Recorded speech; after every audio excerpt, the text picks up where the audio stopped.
고린도전서 10장 16절입니다. 우리가 축복하는 바 축복의 잔은 그리스도의 피에 참여함이 아니며 우리가 떼는 떡은 그리스도의 몸에 참여함이 아니냐. 떡이 하나요 많은 우리가 한 몸이니 이는 우리가 다 한 떡에 참여함이라. 육신을 따라 난 이스라엘을 보라. 제물을 먹는 자들이 제단에 참여하는 자들이 아니냐.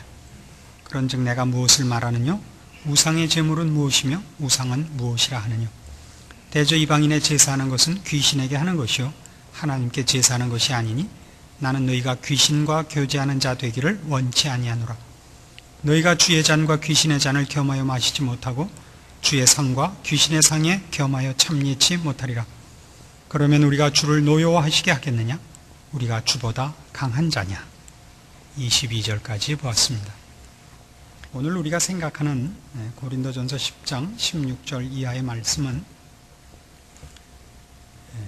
우상 제물 먹는 문제에 있어서 그 불가함을 이제 우리 신자들이 참여하는 성찬을 가지고 설명을 하는 대목에 이르렀습니다. 어떤 제물을 먹는다는 것은 그 제물을 바친 그 경배의 대상과 교제함을 뜻하는 것이 일반적인 어쨌든 풍습입니다.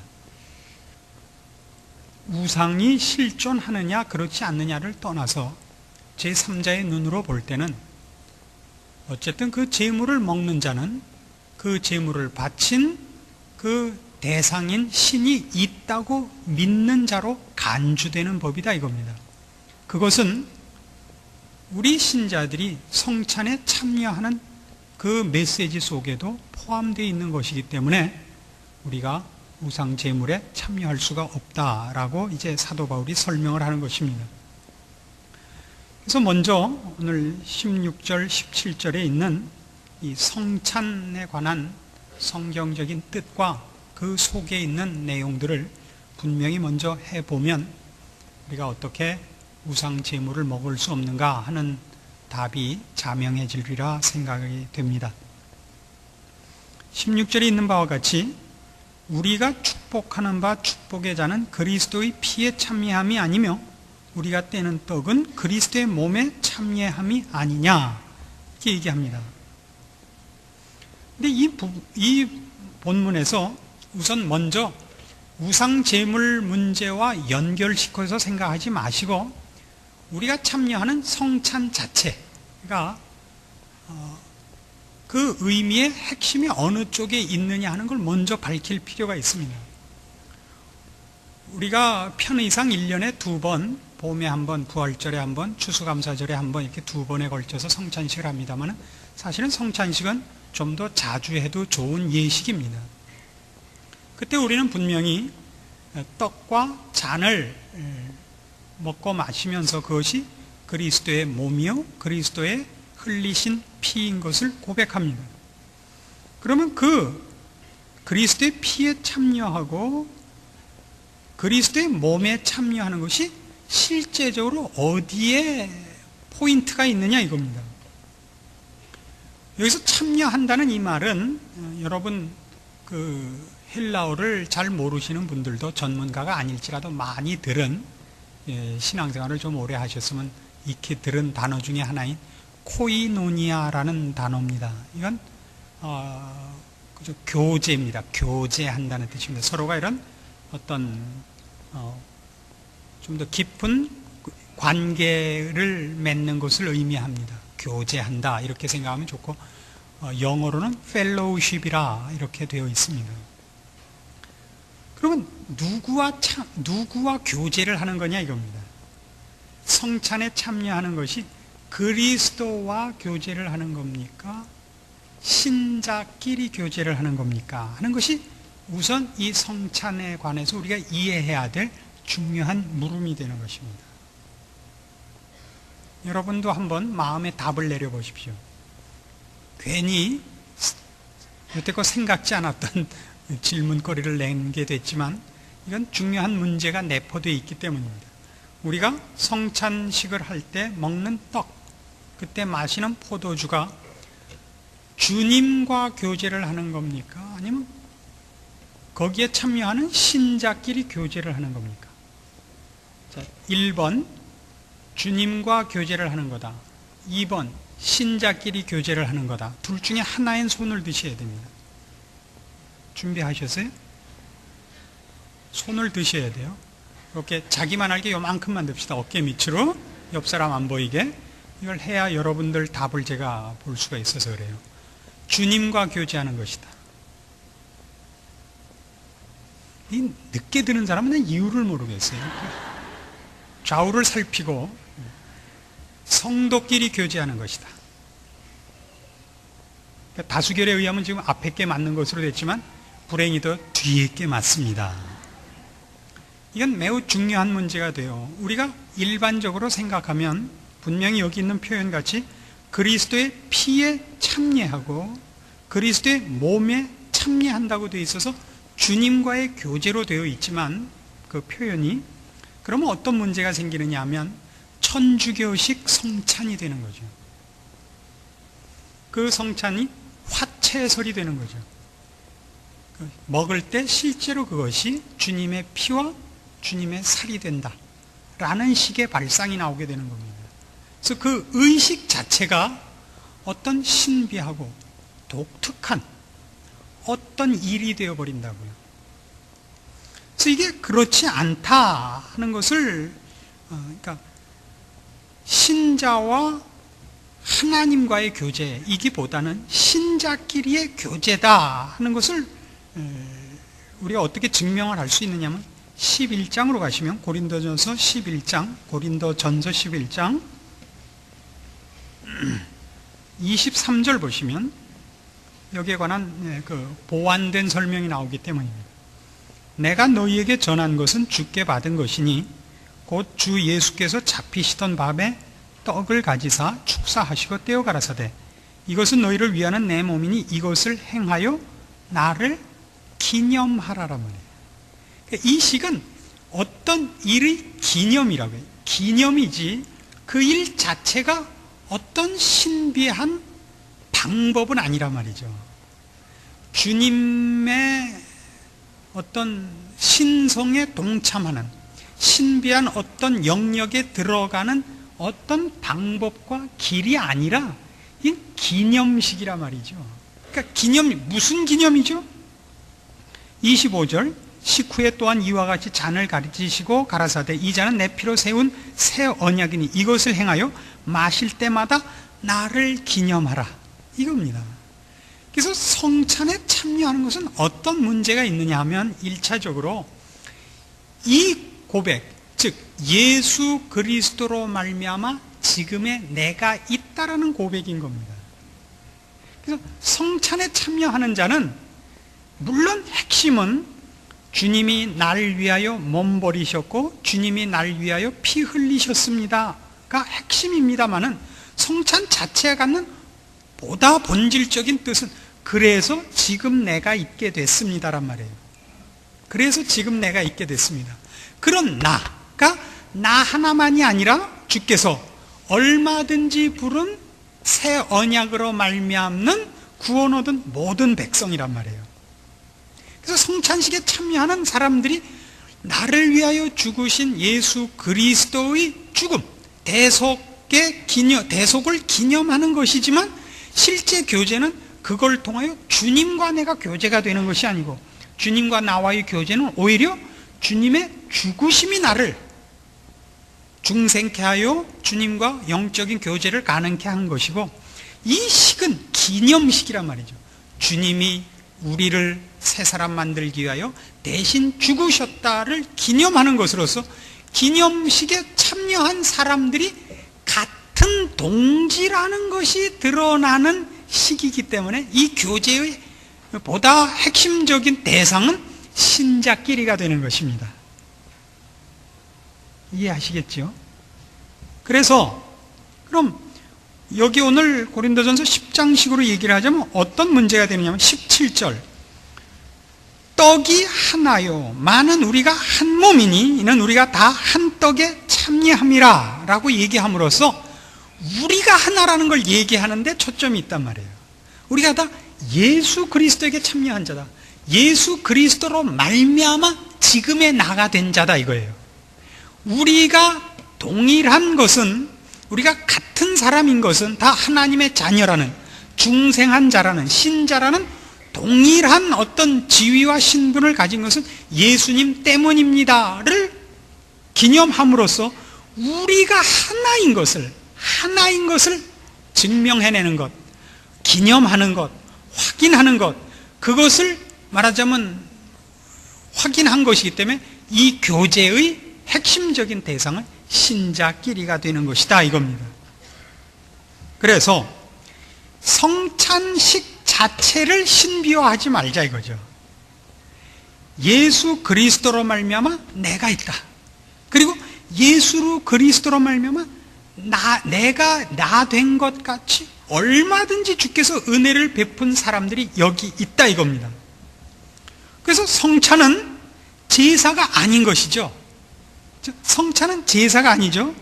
예수 그리스도로 말미암아 새로운 생명을 얻은 성도들이 이러한 복과 생명이 주어지게 된 예수 그리스도의 대속을 믿음으로 되돌아보며 갖는 교제인 것입니다.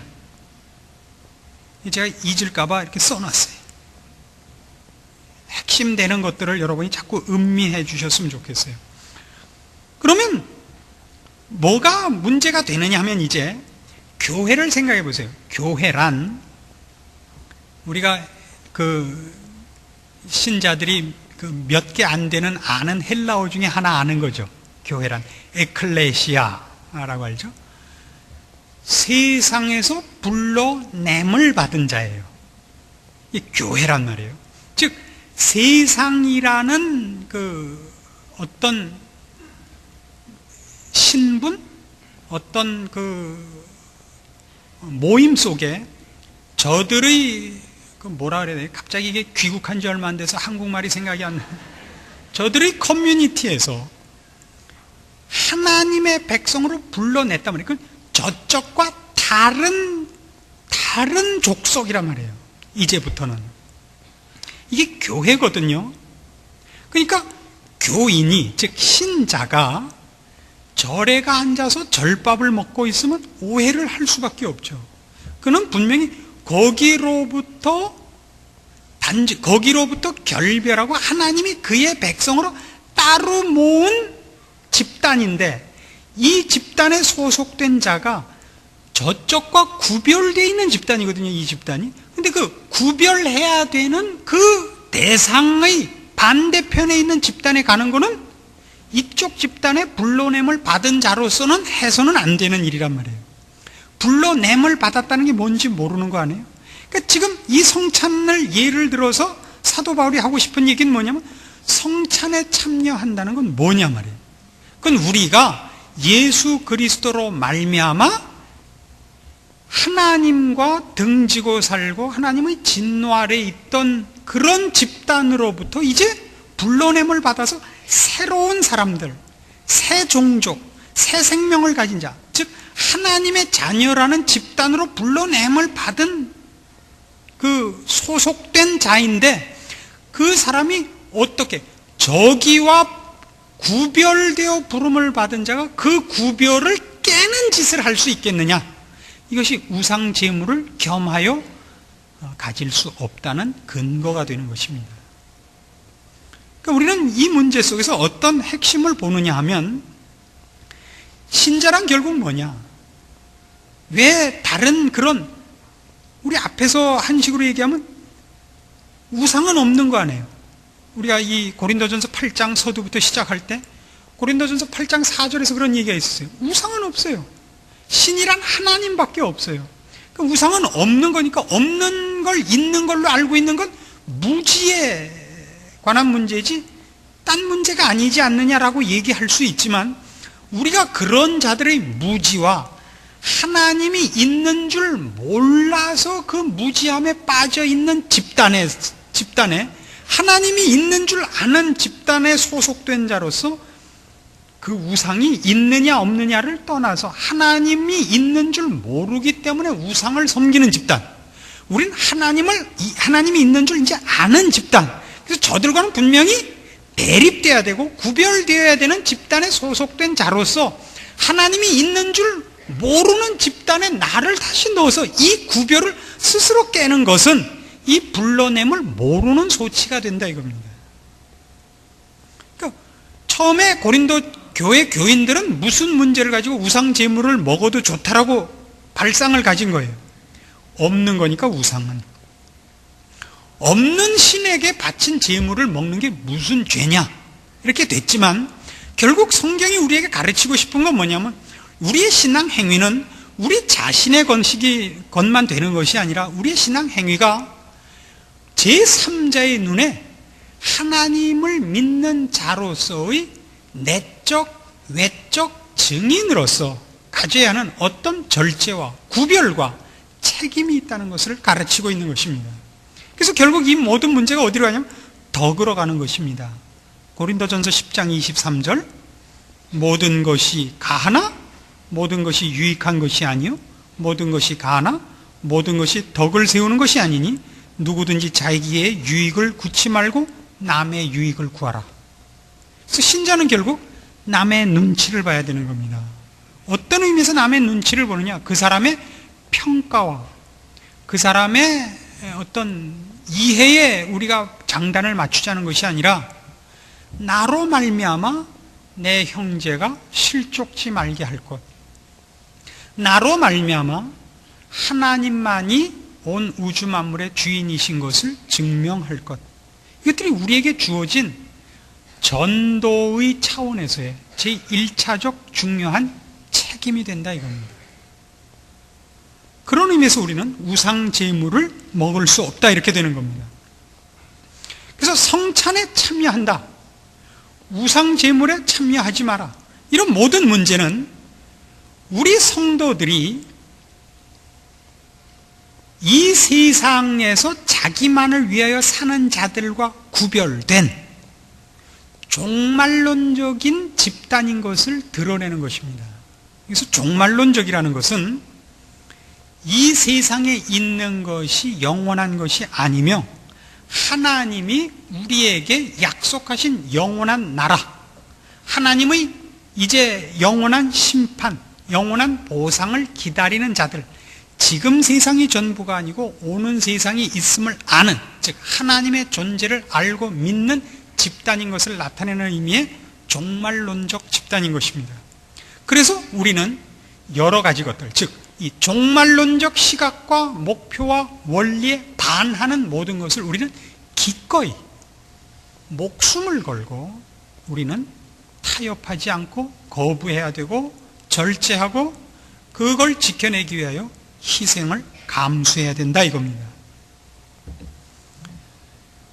그래서 19절에 가시면, 고린도전서 10장 19절에 그런즉 내가 무엇을 말하느냐, 우상의 제물은 무엇이며 우상은 무엇이라 하느냐, 대저 이방인의 제사하는 것은 귀신에게 하는 것이요 하나님께 제사하는 것이 아니니 나는 너희가 귀신과 교제하는 자 되기를 원치 아니하노라.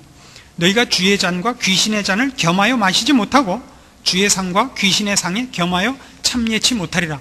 이제 톤을 하나 더 높여서 우상 제물에 참여할 수 없는 또 하나의 더 적극적인 이유가 있다면, 그것은 아무것도 없는 무지에 관한 싸움이 아니라 하나님을 섬기느냐 귀신을 섬기느냐의 싸움이기 때문이다라고 이제는 아주 노골적인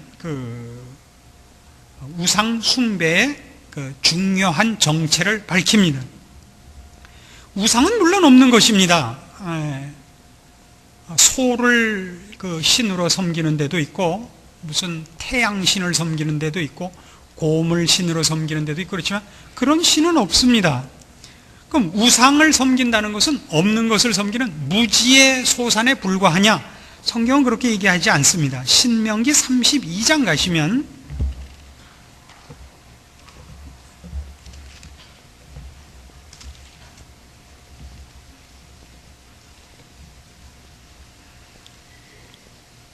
신명기 32장 16절입니다.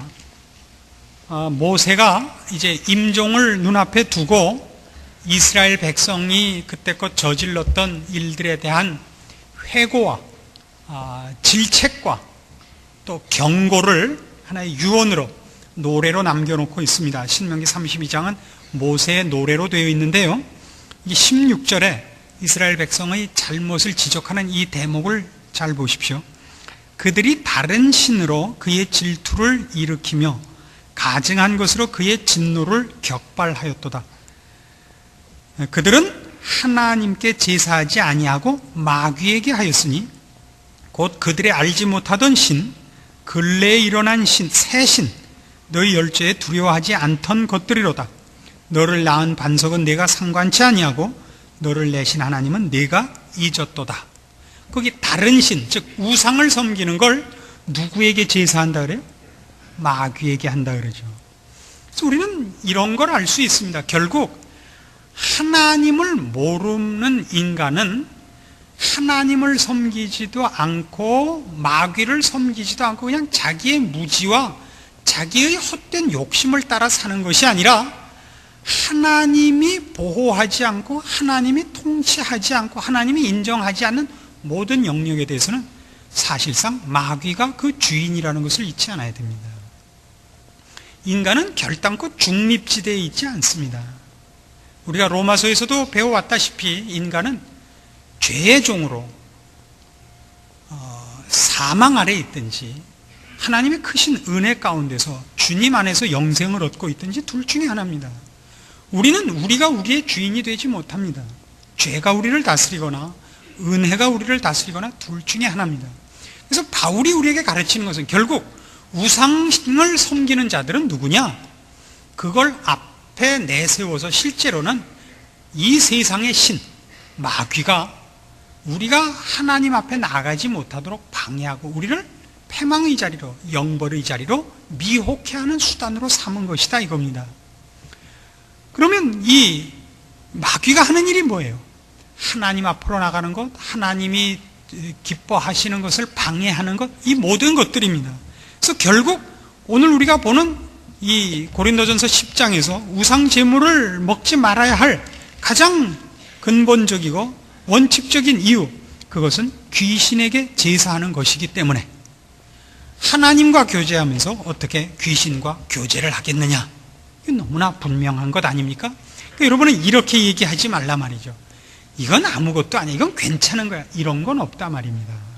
그래서 굉장히 어려운 문제인데요, 저는 그렇게 몰상식한 사람이 아닙니다. 저는 그렇게 획일적으로 여러분의 신앙을 요구하는 건 아니지만 사탄과 그의 일당이 우리를 부패시키고 거룩의 연습을 하지 못하게 하는 즐겨 사용하는 방법 중에 오락이라는 것이 있습니다. 화토라든가 카드라든가 무슨 골프라든가 테니스라든가 영화라든가 이것 자체는 죄가 아닙니다. 그러나 이런 일들을 사용할 때는 우리가 이런 신경을 써야 됩니다. 그것을 우리의 삶의 어떤 하나의 숨 쉬는 것으로, 잠깐의 휴식으로, 재충전의 기회로, 양념으로 삼아선 좋지만 그것이 나의 중요한 부분이 되어서 그것 때문에 내가 하는 어떤 일들이 영향을 받을 만큼 밀고 들어오거든 여러분은 하나님이 기뻐하시지 않는 어떤 세력 아래 잡혀간 것이라고 생각하셔서 옳습니다. 그래서 여러분이 이런 오락이라는 것을 잘 사용할 그 자신이 없으면 그저 안 하는 게 최선입니다. 안 하는 게 최선이에요. 그러나 이거를 잘 사용하면 대단히 좋습니다.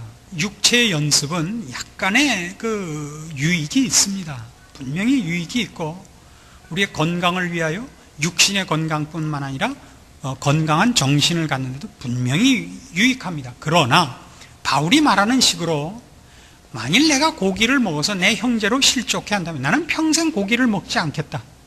이건 우리에게 필요합니다. 여러분에게 이걸 한꺼번에 하라고 요구하는 것이 아닙니다. 이 원리를 갖고 계십시오. 왜냐하면 신자는 결국 나중에 어디로 가느냐 하면 죄냐 아니냐로 갑니다. 모든 것을 죄냐 아니냐로 간다는 건 뭐냐면 적극적으로 하나님을 사랑하고 하나님을 위해 내가 목숨을 다하고 뜻을 다하고 성품을 다하는 열심을 부리기를 중단한 것을 말합니다. 사랑한다는 것은 만족이 없는 겁니다.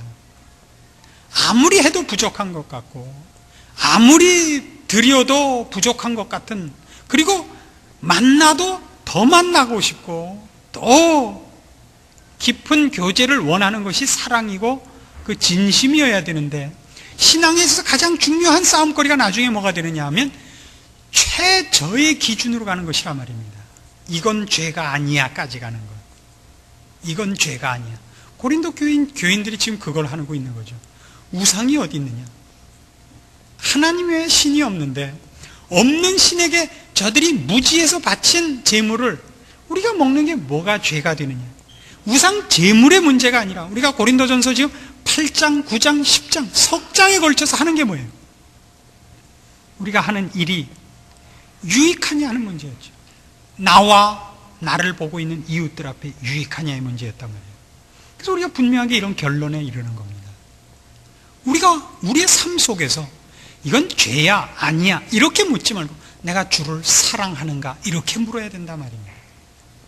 언제나 주를 사랑하는데 합격점을 받을 수 있다고 제가 그렇게 여러분을 믿거나 강요하는 것 아닙니다. 저도 못합니다. 그러나 기준을 그가 죄냐 아니냐로 갖고 있느냐, 주를 사랑하느냐 아니냐로 갖고 있느냐는 전혀 다르죠. 전혀 다르지 않습니까?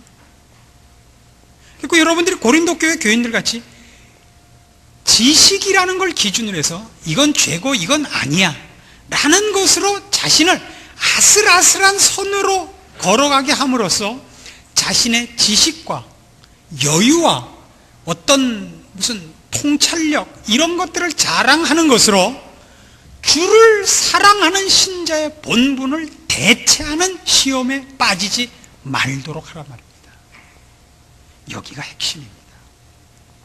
결국은 우상 제물 문제는 사실상 아닌 겁니다.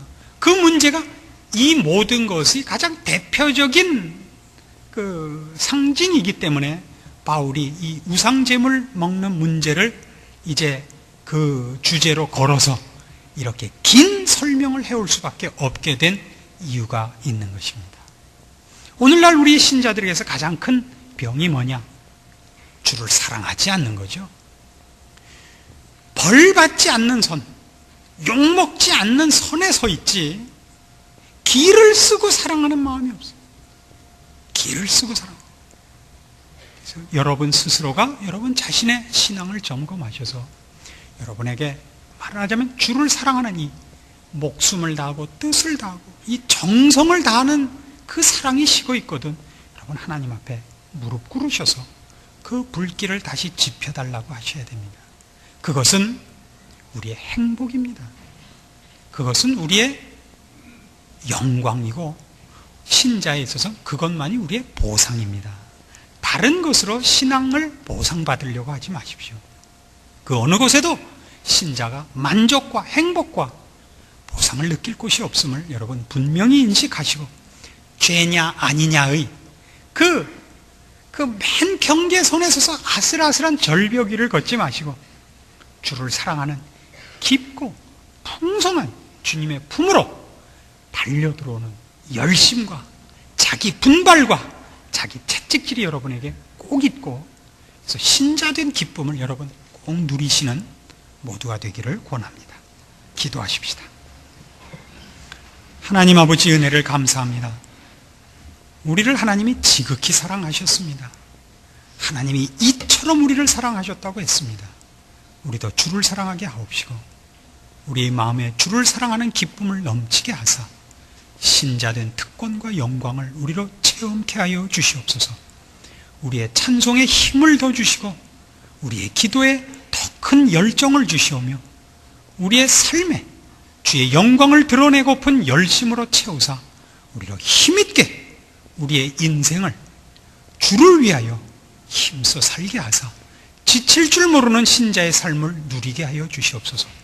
감사와 찬송과 그리고 승리와 그리고 우리를 지켜보는 모든 눈들 앞에 우리를 사랑하시는 주를 사랑함과 주의 영광이 높이 드러나는 삶이 되는 그런 소원과 그런 노력과 그런 열매만을 채워주시옵소서. 예수님의 이름으로 기도합니다. 아멘.